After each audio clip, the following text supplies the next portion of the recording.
semua parti, nah, sepanjang dia tidak masuk dalam catatan jenayah, artinya kalau tidak memiliki catatan kriminal itu boleh pulang, ya boleh pulang. Yang tua, yang anak-anak boleh pulang, ya. Syaratnya tentu harus memiliki surat perjalanan yang masih berlaku. Surat perjalanan itu bisa berupa paspor atau bisa berupa SPLP.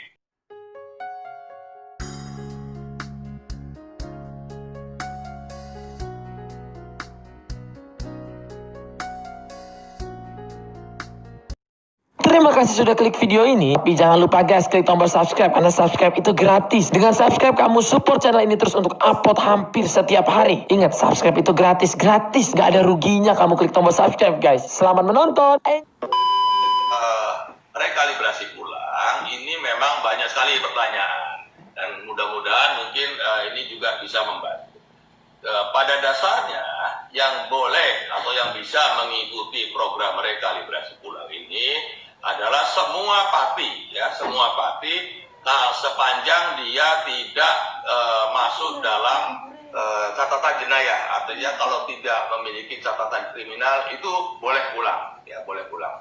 Yang tua, yang anak-anak boleh pulang, ya. Syaratnya tentu harus memiliki surat perjalanan yang masih berlaku. Surat perjalanan itu bisa berupa paspor atau bisa berupa SPLP, ya. Jadi kalau ada yang tidak punya paspor atau SPLP-nya sudah mati, paspornya sudah mati, silakan mengurus SPLP terlebih dahulu, ya.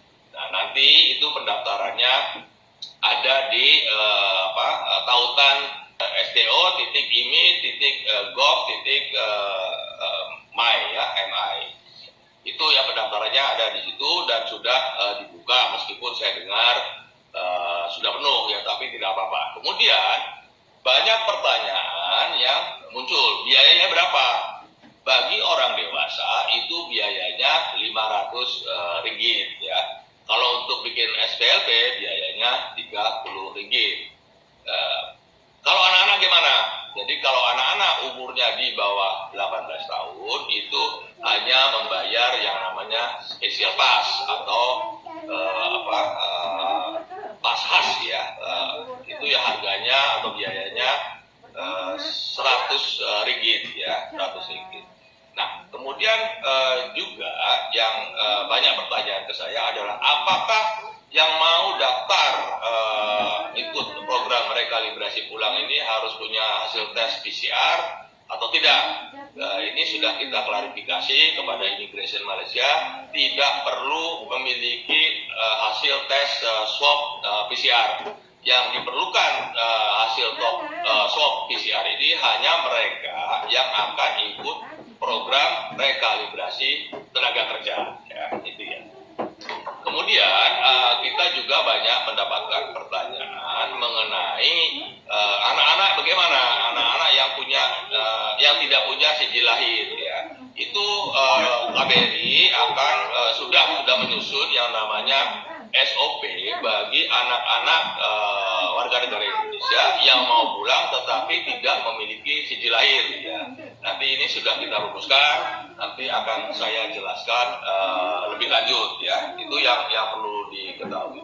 Kemudian ini banyak juga saya dengar sudah beberapa orang, ratusan orang yang mendaftarkan kepada imigrasi untuk pulang. Yang perlu diketahui adalah pertama harus punya SPLP yang masih berlaku atau paspor yang masih berlaku.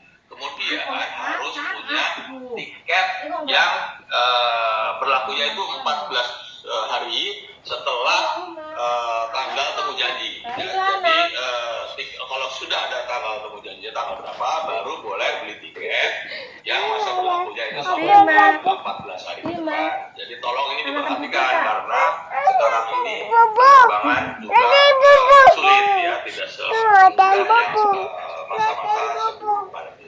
Dan juga yang perlu dipastikan bagi teman-teman yang sudah mendaftar bahwa pembayarannya itu tidak boleh dengan tunai, tidak boleh dengan cash, tetapi harus dengan kartu atau kas, ya. Apakah itu kartu kredit ataukah itu kartu debit. Jadi kalau sudah mendaftar, sudah beli tiket, ternyata belum punya kartu, ini nanti akan ada kesulitan.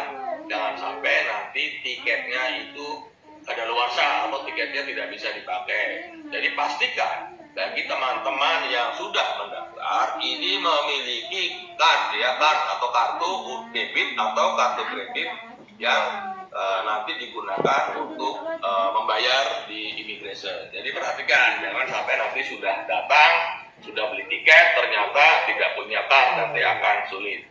Nah, cara-cara pembayaran ini masih kita diskusikan lagi dengan pihak immigration. Bagaimana caranya supaya teman-teman yang mau pulang dan tapi tidak punya kartu kredit atau tidak punya kartu debit bisa ikut. Nah, ini masih kita didiskusikan dan pihak immigration akan mencari cara yang lebih mudah, kira-kira begitu ya. Jadi ini masih terus kita carikan cara-cara yang lebih mudah. Nah, untuk lebih detailnya nanti saya akan jelaskan. Kalau nanti ada pertanyaan, silakan ikuti dialog saya atau penjelasan saya di FB Rasa Radio Kuala Lumpur yang hostnya itu Ika Wulandari. Jadi nanti malam jam 8.30 saya akan jelaskan lebih lanjut, atau kalau ada pertanyaan silakan